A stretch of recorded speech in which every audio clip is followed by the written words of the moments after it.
Hello and welcome back to Code Your English, the channel where we don't just teach you English, we teach you how to think in English, how to feel in English, and how to live through this language at a truly advanced level. My name is Jason, and if this is the first time you're joining us, let me say this clearly. You are exactly where you need to be. This channel exists for learners like you. Ambitious, curious, and serious about reaching a level of English that doesn't just help you pass an exam, but actually changes the way you express yourself, the way you understand native speakers, and the way you connect with ideas that matter. So, take a breath, get comfortable, maybe grab a coffee or tea, and settle in, because today's episode is one that I genuinely believe could change something in how you approach not just English, but your entire life.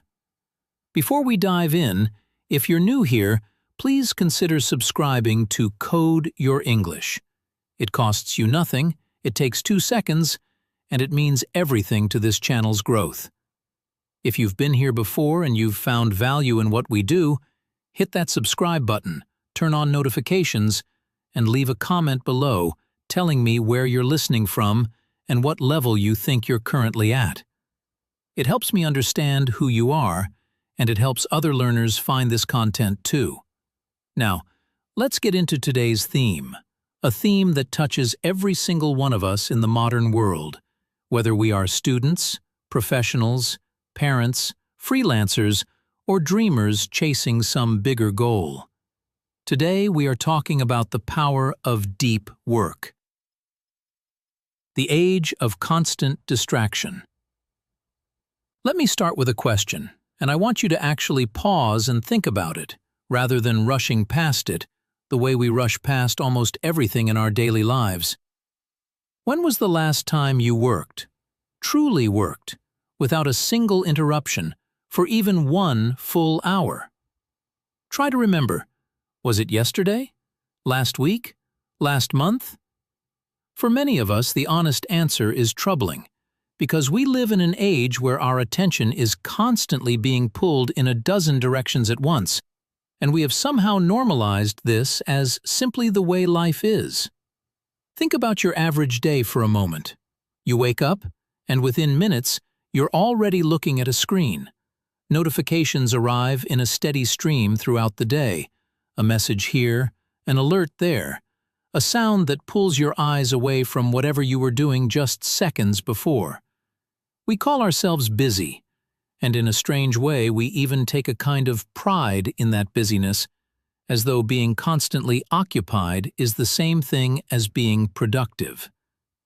But here's the uncomfortable truth we need to face together. Busyness and productivity are not the same thing.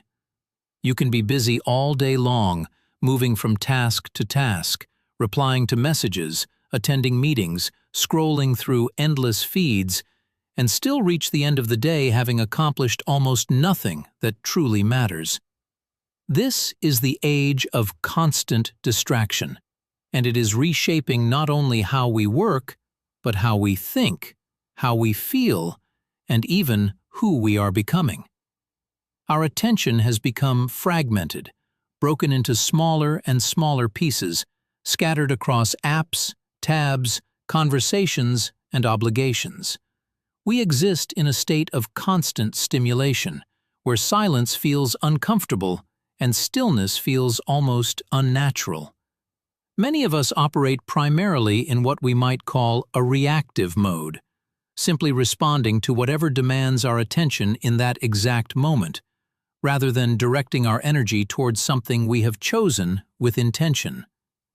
There is even a term for this entire economic and psychological phenomenon: the attention economy. Companies, platforms, and apps are designed quite deliberately to capture and hold your attention for as long as possible, because your attention has become one of the most valuable resources in the modern world. And so the real question becomes uncomfortable but necessary. Are you truly focused in your daily life?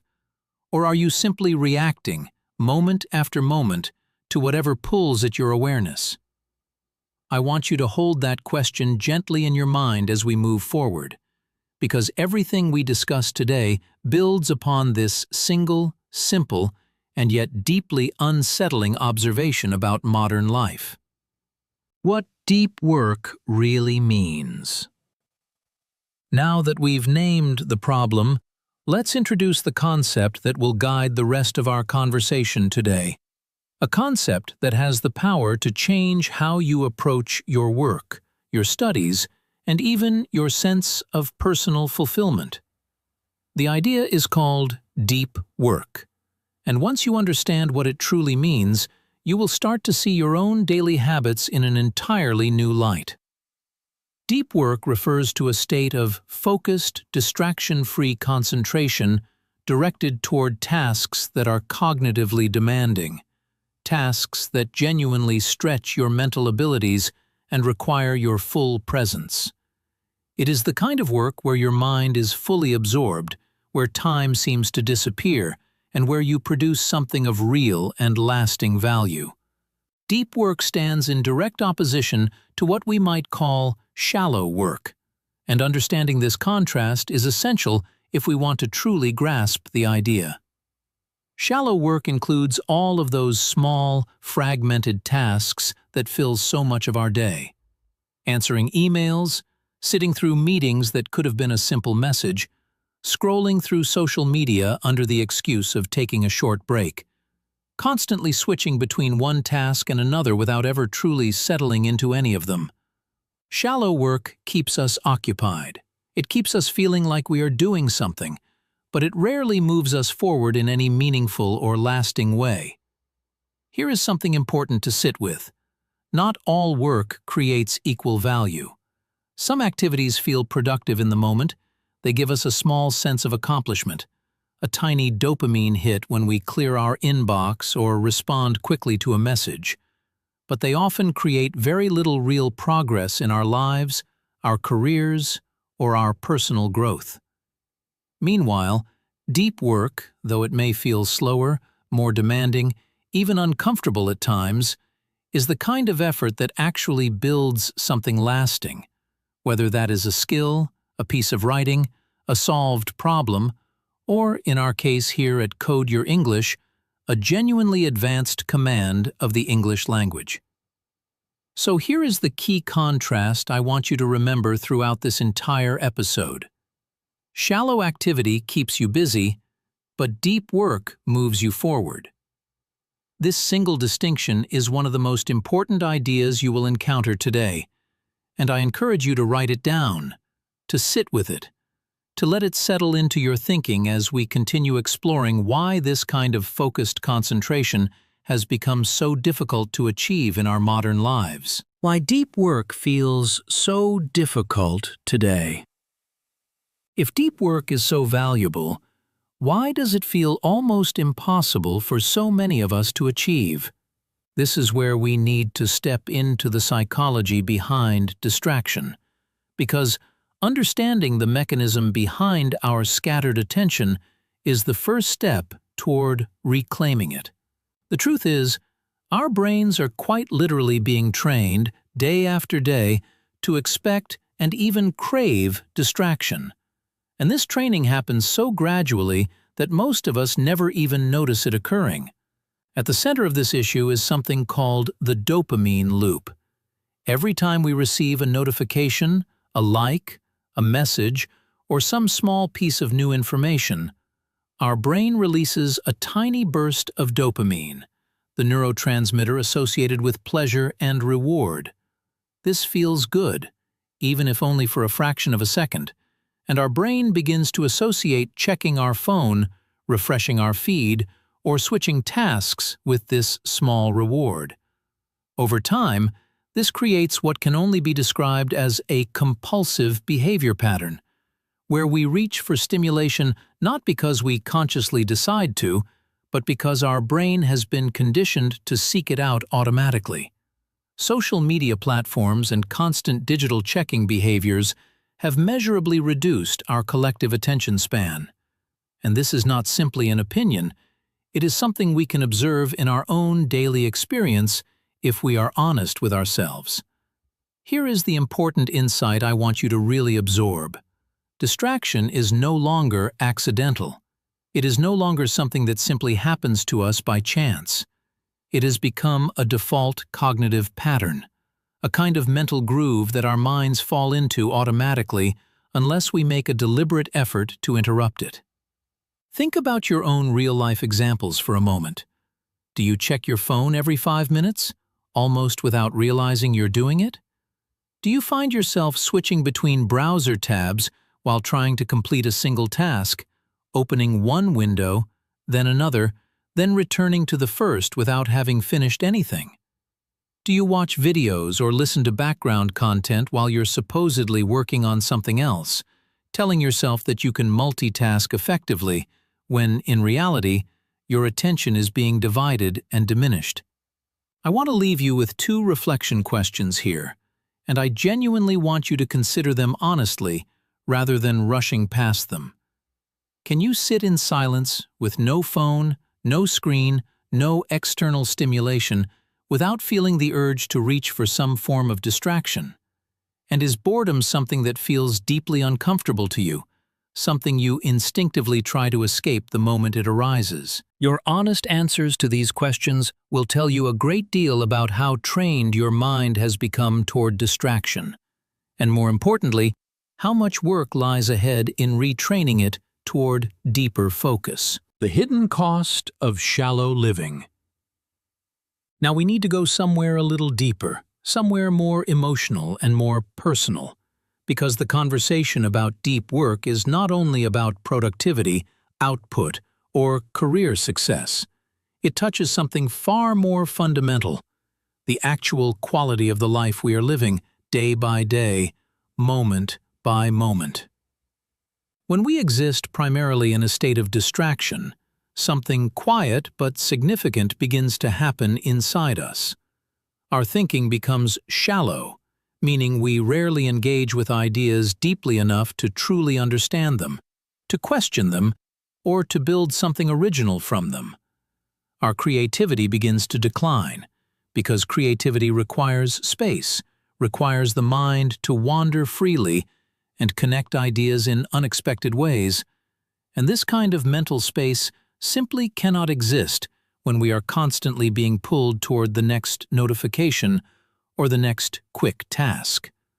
And perhaps most importantly, our self-trust begins to weaken, because every time we intend to focus and fail to do so, every time we tell ourselves we will concentrate and instead find ourselves scrolling mindlessly 20 minutes later, we send ourselves a small but damaging message that we cannot rely on our own intentions, that our word to ourselves means very little.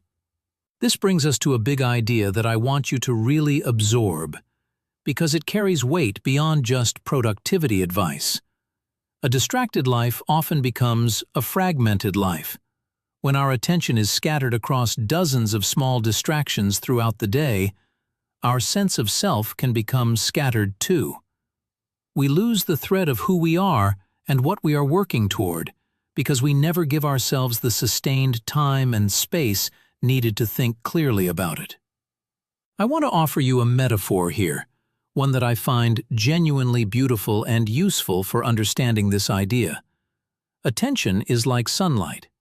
When sunlight is scattered across a wide area, it warms gently, pleasantly, but without much power or transformative effect. But when that same sunlight is focused through a magnifying glass into a single concentrated point, it can burn. It can create real change, real heat, real transformation. Your attention works exactly the same way. Scattered across dozens of small distractions, it warms your day mildly, but accomplishes little of lasting significance. Focused intentionally on something that matters, it has the power to burn through obstacles, to create genuine transformation in your skills, your understanding, and your life.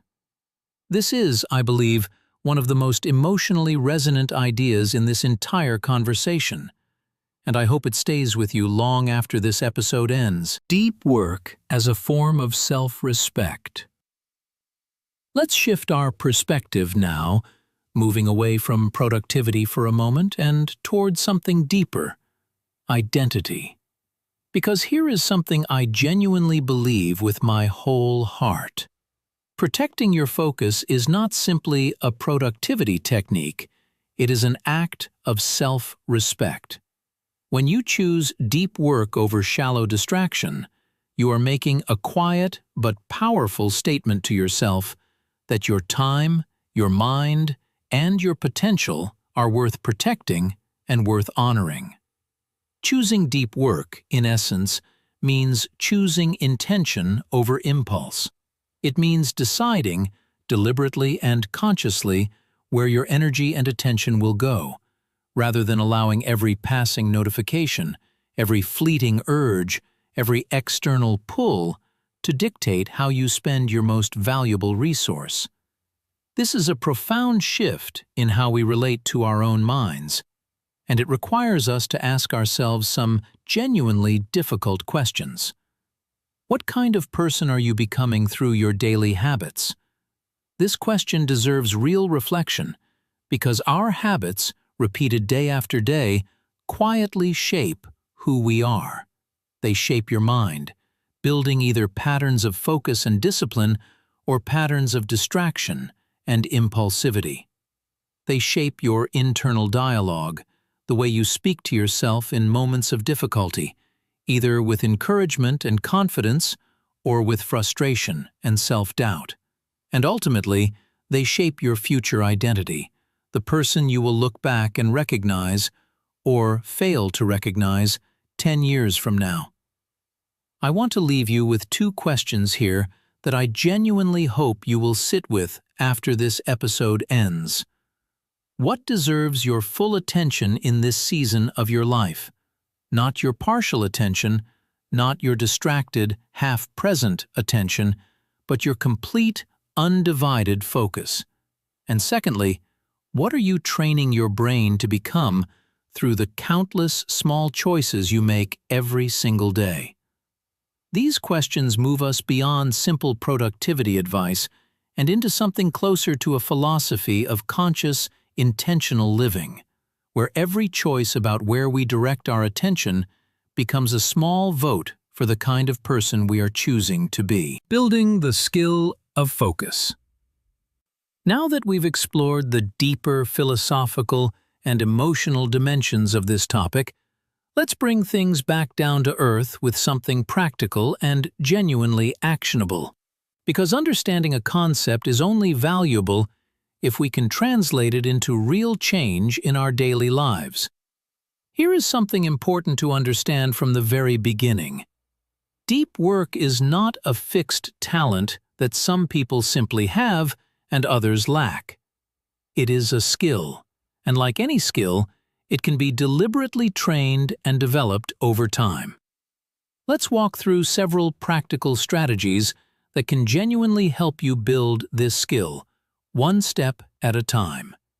The first strategy is time blocking, which simply means setting aside specific, protected blocks of time dedicated entirely to one task, with no interruptions allowed during that period. Rather than leaving your day open to whatever demands arise, you decide in advance exactly when you will focus deeply, and you protect that time as you would protect any important appointment. The second strategy is single tasking, which might sound almost too simple to mention, but in our current culture of constant multitasking, it has become genuinely radical. This means committing to working on only one task at a time, fully and completely, rather than dividing your attention across several tasks simultaneously and doing none of them particularly well. The third strategy involves removing distractions before you even begin your work session, rather than relying on willpower alone to resist them once you've started. This might mean putting your phone in another room, closing unnecessary browser tabs, or finding a quiet space where interruptions are less likely to occur. The fourth strategy is scheduling phone-free sessions. dedicated periods of time where your phone is not simply silenced, but physically removed from your immediate environment, eliminating even the temptation to check it during a brief pause in concentration. And the fifth strategy, perhaps the most psychologically important of all, is training your boredom tolerance. This means deliberately allowing yourself to experience small moments of boredom in a waiting room, on public transportation, in a quiet moment between tasks, without immediately reaching for your phone to fill that space. Over time, this practice rebuilds your mind's capacity to sit with stillness, which is itself a foundational skill for achieving deeper, more sustained concentration. Here is an important message I want to emphasize clearly. Do not aim for perfection in this process. Aim for consistency instead. Let me offer you a realistic scenario to illustrate what this looks like in practice. Imagine a person who begins with just 25 minutes of genuinely focused, distraction-free deep work each day. That's it, just 25 minutes. Over the following weeks and months, as this practice becomes more natural and the underlying skill strengthens, that same person gradually extends their capacity for focus, perhaps to 30 minutes, then 45, then a full hour or more. This is how real transformation happens, not through dramatic, sudden change, but through small, consistent, repeated practice that compounds gradually over time into something genuinely powerful. Resistance, discomfort, and inner dialogue. I want to be honest with you about something important, because I think too much advice about productivity skips over this uncomfortable truth. Deep work often feels genuinely uncomfortable, especially at first, and understanding why this discomfort occurs is essential if we want to push through it successfully rather than giving up at the first sign of difficulty. Why does deep work feel so uncomfortable? The answer is that it forces you to face resistance, both external resistance from a world designed to distract you, and internal resistance arising from within your own mind.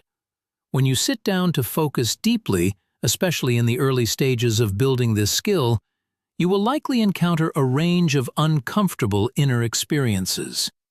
There is restlessness, a kind of nervous energy that makes sitting still and focused feel almost physically difficult. There is frustration, particularly when progress feels slow or when your mind keeps wandering despite your best intentions. There is self-doubt, that quiet voice questioning whether you're even capable of sustained focus in the first place.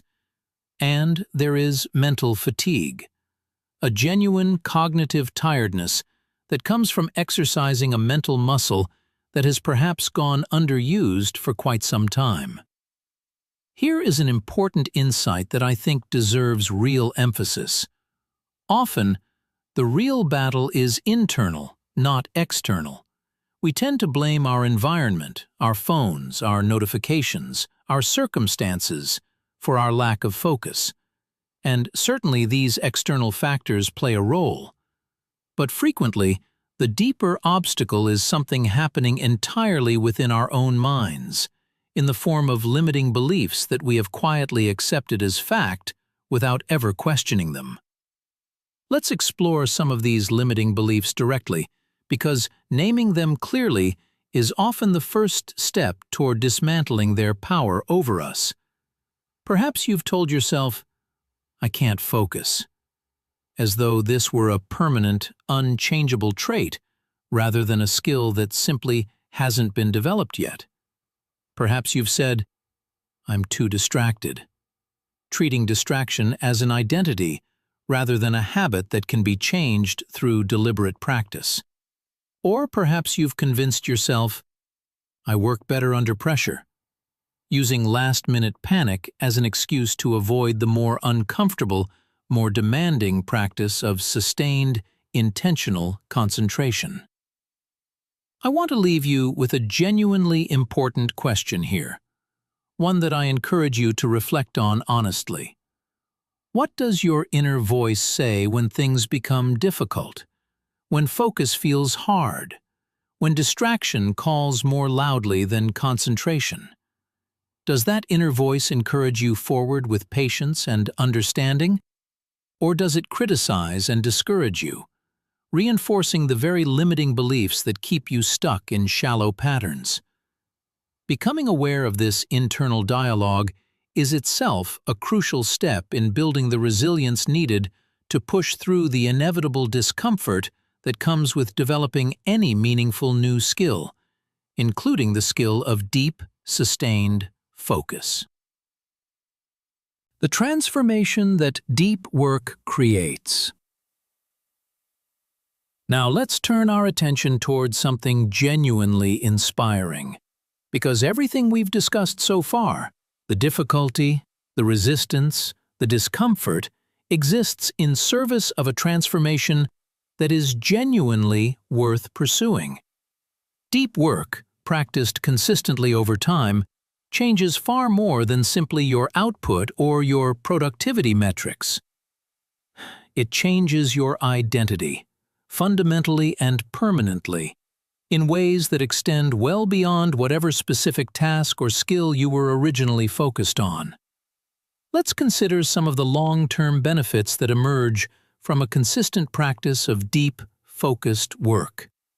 There is sharper thinking, a genuine cognitive clarity that develops when you regularly engage in sustained concentration rather than constantly fragmenting your attention.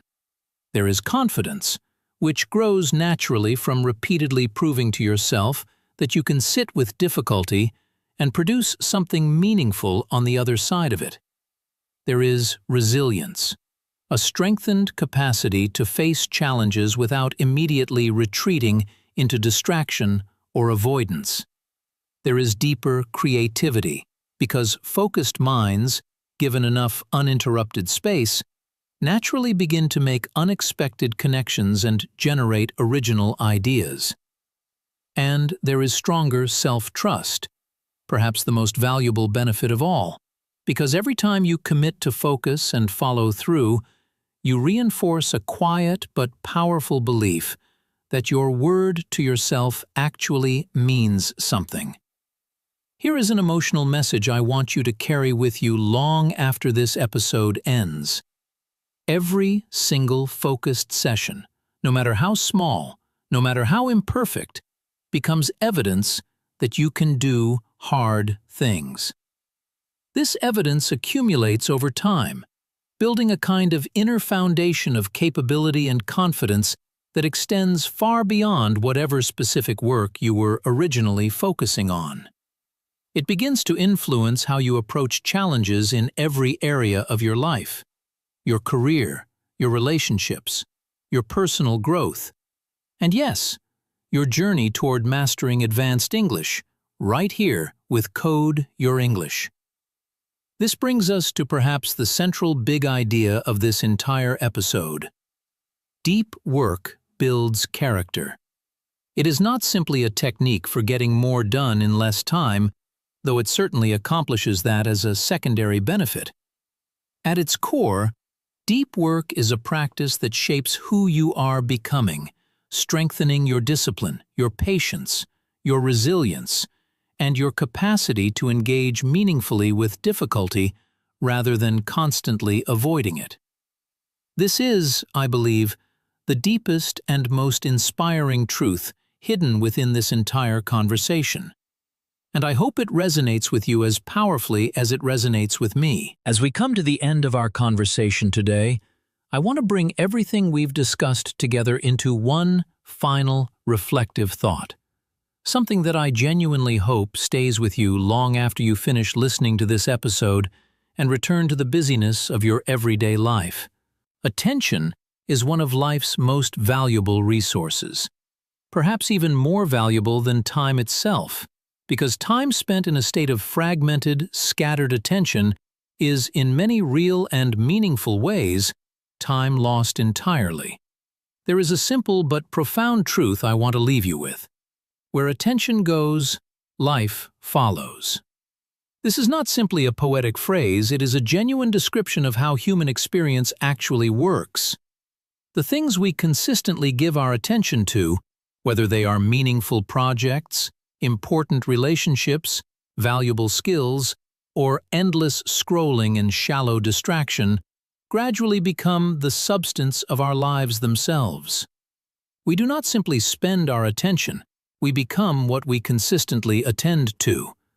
I want to leave you with 3 reflective questions, and I genuinely encourage you to sit with these honestly, perhaps even pausing this episode for a moment to consider them fully before continuing on with your day. What has been stealing your focus lately? Quietly pulling your attention away from the things that genuinely matter to you. What truly deserves your attention right now in this current season of your life, your studies, your career, your relationships, your personal growth? And finally, what could change, genuinely change, in your life, your work, your sense of self, if you protected your mind more carefully and more intentionally going forward? Let me close with this final message, one that I hope you carry with you well beyond today's episode. Deep work is not just about getting more done, though it certainly helps you accomplish more in less time. At its heart, deep work is about living more intentionally, about choosing, consciously and deliberately, where your most valuable resource, your attention, will go. It is about reclaiming a sense of agency over your own mind in a world that constantly, persistently, and often invisibly tries to pull that agency away from you. And that brings us to the end of today's episode here on Code Your English. I genuinely hope this conversation gave you not only valuable English vocabulary and natural spoken expressions at an advanced C1 level, but also something to carry with you into your own life, into your own relationship with focus, distraction, and intentional living. We covered rich, sophisticated language throughout this episode, words and expressions like fragmented attention, cognitive intensity, dopamine loop, limiting beliefs, intentional living, and internal resistance, all woven naturally into a real, reflective conversation, rather than presented as a dry vocabulary list. This, I believe, is exactly how advanced language learning should feel: immersive, meaningful, and connected to ideas that genuinely matter in real life. If this episode resonated with you, if even one idea, one question, or one piece of vocabulary stood out to you, please do me a huge favor and subscribe to Code Your English if you haven't already. This channel is built entirely around helping serious, ambitious learners like you reach a truly advanced, natural command of English. Not through boring textbook exercises, but through real, rich, emotionally meaningful content, exactly like what we explored together today. Hit that subscribe button, turn on notifications so you never miss a new episode, and please, leave a comment below telling me which idea from today's episode resonated with you the most. Was it the metaphor of scattered versus focused sunlight? Was it the idea that deep work is fundamentally an act of self-respect? Or was it the simple but powerful reminder that where attention goes, life follows? I genuinely want to know, because your comments help shape future episodes and help me understand exactly what kind of content serves this community best. And if you know someone else, a friend, a classmate, a colleague, who is also working seriously toward advanced English and could benefit from this kind of deep, reflective listening practice, please share this episode with them. Growing this community together helps all of us learn more effectively, supported by others on the same journey toward fluency and confidence in English. Before we close completely, I want to add one more practical thought for those of you listening who are using this episode specifically to strengthen your English alongside your personal growth. As you go about your week, try applying the concept of deep work directly to your language learning practice itself. Instead of casually listening to English content while doing 5 other things at once, try setting aside one focused block of time, even just 20 minutes, where you listen with complete attention, perhaps replaying a section, writing down new expressions, or speaking some sentences out loud to practice pronunciation. You will likely notice that this kind of focused, deliberate practice produces far more genuine improvement than hours of passive, distracted exposure ever could. This is deep work applied directly to the very journey you are on right now. And I think it beautifully ties together everything we have discussed today. Thank you so much for spending this time with me today, for giving your focused attention to this episode, which, given everything we just discussed about the value of deep, undistracted concentration, is genuinely meaningful and appreciated. Until next time, keep practicing, keep focusing, and keep coding your English. One deep, intentional, meaningful conversation at a time. Take care, and I'll see you in the next episode.